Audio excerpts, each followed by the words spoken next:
Hello everyone and welcome to this video on the 75. I know, right?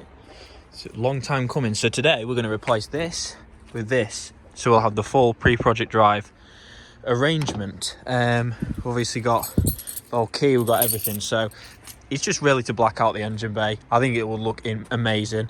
Also thanks to Glenn for this, really appreciate it.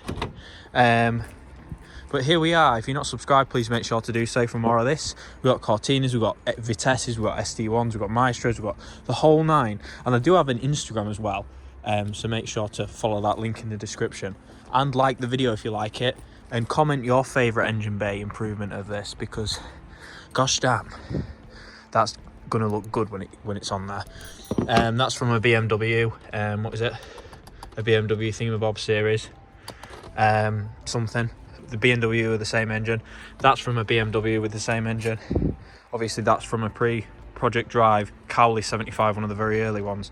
So that'll be getting put on here. We'll be taking this one off. I looked at these two, which is quite, so to take this off is really simple. You essentially just undo that, and that's the overflow there, which is not present on these models. You undo that little bolt there. It's like an 8mm, 9mm.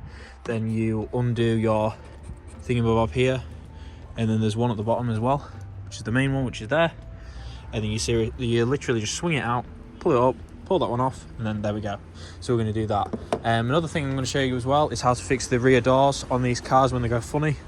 So that's that there, that door there. I'm also going to put a new thingamabob on. I've got some more coolant, I've got all the whole jazz. We're going to try and do it without doing like a coolant flush. So I've got me a laser, which I'm going to try using. So let's give it a go, and we'll see where we go. So first things first, we don't really need this on here because we've got nothing in it anyway. So because I've taken a little bit out, but yeah, we'll get that sorted out, and we'll start taking stuff to pieces. But it is a bit warm, so I'm a bit worried about that. But it shouldn't. No, it's not warm. It's been off for like the past 3 or 4 hours. So it's just like lukewarm. We'll see anyway. If I get burned alive, you'll know. So the first thing is obviously taking this off, the little overflow pipe thing. There we go.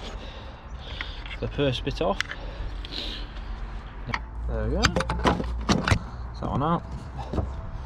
So here we go. You literally just pull it forward and swing it up. Then obviously there you've got your main coolant line underneath it. As you can see, not much in there at the minute. But that is kind of a good thing as well, so we'll take that off.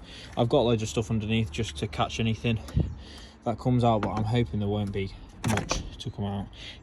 So the system shouldn't be under as much pressure anymore, or any pressure at all, because we've let it out here, and it's cold, well, lukewarm, so that should be fine. But I'm just happy to get this lovely thing on. No cracks or anything in it. It's a brilliant piece of kit. It's going to look great when it's fitted.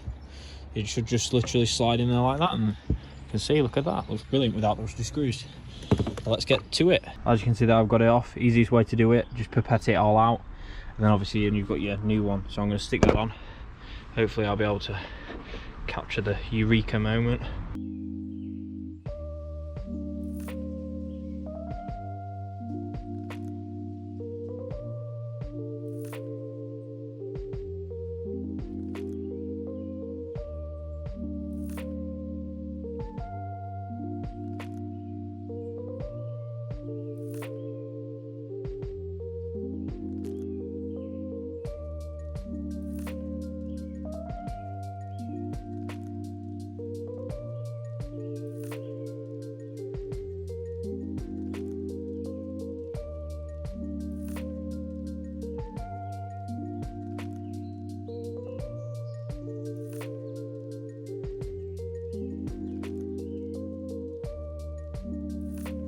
Easy enough job to do, and it's all on. Perfect. So there we go. We're all done. Look at that. It looks amazing. I just prefer it to be all blacked out. I mean, look at that. It just looks so stealth. Polished it, cleaned it with that. So I clean it with this first, then I polish, then I detail with that. It's a tyre thing, and then obviously you rub it down and it looks like this.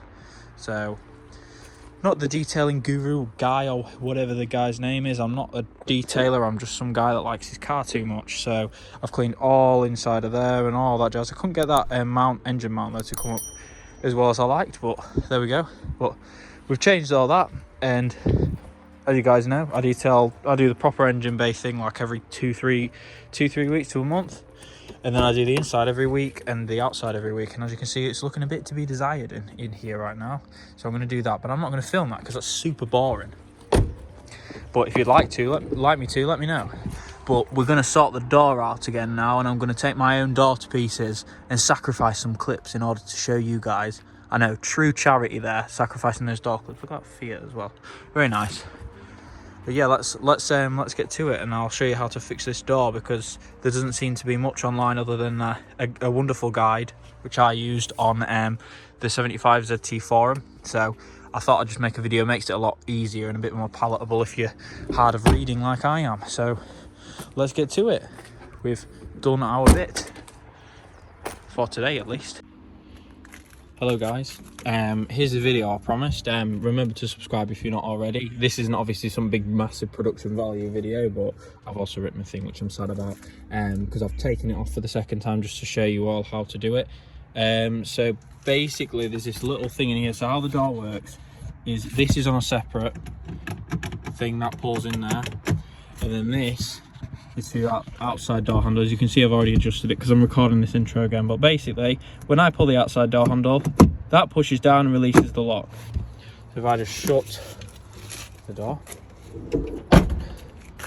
properly, there you go. That's how it opens. My door's obviously working because I needed it doing for my MOT, but I didn't have time to produce the video.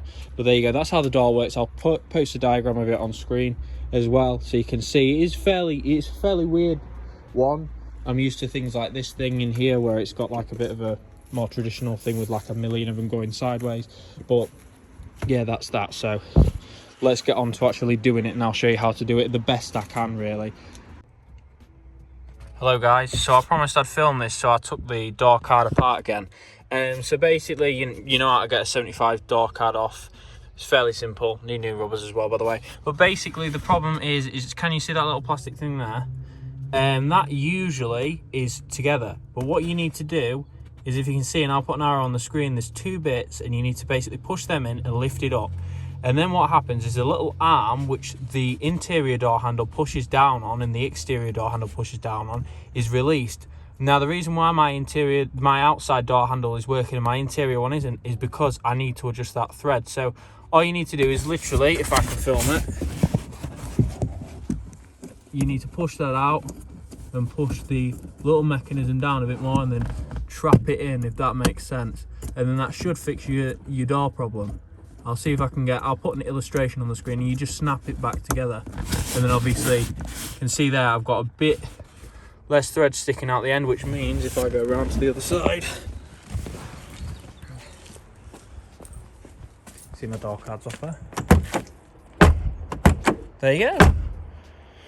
So yeah, that's how you do that. That's how you fix your interior door handle or exterior on your 75. If I can provide a bit of a better explanation for it, I will obviously do so. But essentially, to get your door card off as well, with your door frozen shut, just pull it up from the bottom and then push up.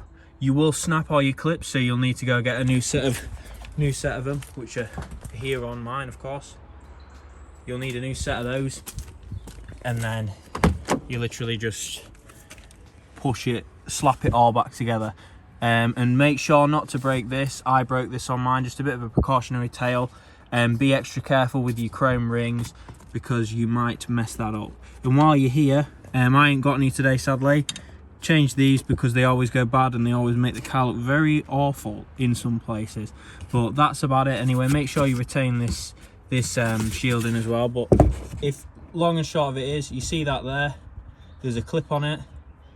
You push it and it opens up like a book. It opens up that way, and then you can then push the pin down, the actual little arm, the actuator, push it down so there's less thread on that side or more thread, or however you need it. I of course needed less thread because I needed more to push down on the actual mechanism, and that's essentially what you need to do. So I'll probably drop this as an upload, and hopefully it'll help a lot of you guys. But there are a few things left to do with this lovely thing. I also got this for Christmas, by the way. But yeah, there's a lot of things left to do, but we got that fixed. Just a side note, I've got this handle back off to show you, well, another handle. So what you need to do to make it as secure as the other one is, when you put it back on, make sure you obviously see the top thing there. You got to push them into each one of these holes. They don't make a click. They do, but it's a very faint click. And then obviously the handle will be on like this. So put some glue in between these 4 bits, because that's how it was held on from new, and then it should hold itself on pretty well. As you can see here, you know, we're not coming to bits. If I drop it, there you go, test. So there you are. That's how you sort your handle out. Just a brief update on this car, and just to make it a bit more palatable rather than you watching me fix a door, because if you're here for the door fixing, you've seen what you needed to do, but if you're here for the car and seeing what the car's doing, not much, because she just works. Of course, coming up in the next few the next video should be me explaining how much I spent on this bloody thing, and you know, everything else. But the thing that's the clincher at the moment for me is this rear bumper is getting really bad. If anyone has a GMN rear bumper with these fitted already, let me know. I'm either going to get it resprayed, or I'm going to just get another one on it. The front bumper ain't looking too bad. Again, I've done the whole respray on this, and then it got clobbered twice, which is irritating as out.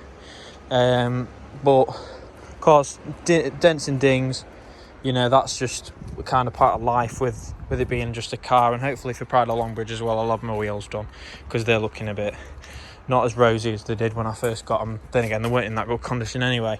But other than that, really, got a door. Obviously it was working before, but here you are, just to show you all how it works. Just got to sort everything else out and clean her up. I have a few other plans as well. I'm going to try and enhance the door insulation a bit by putting some more in, because this insulation is very good. Shame I ripped it but it's a very good insulation, but I kind of feel like it's lacking a bit. It needs a bit more insulation in it. Maybe that's because I'm a bit older now. But yeah, we just need it. Of course, the sills are holding up nicely since they were done. The paint isn't too great, but what do you expect? I did it.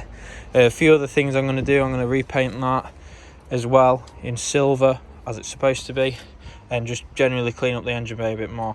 But other than that, the plans really are. So the summary of the video is, I've showed you the door mechanism and how that works and how to fix it. Not really a fix, more of an adjustment. The plans with this car are very simple. I need a new scuttle as well. New scuttle, maybe new rear bumper, or get that one resprayed. Wheels need doing, etc. And that's really all there is to it. There's not really much else. But there's a lot of things going on with the other cars, like the SD1, etc. So yeah, that's it. So thank you for watching. Keep watching. Remember to subscribe. This video has been a little bit boring, but I hope it's helped someone. And big thank you, Arctic, for helping me with that on the forums with his brilliant posts. As knowledgeable as always on the 75 forum, 75 ZT Club forum. Brilliant stuff. So cheers guys, and I'll see you again soon.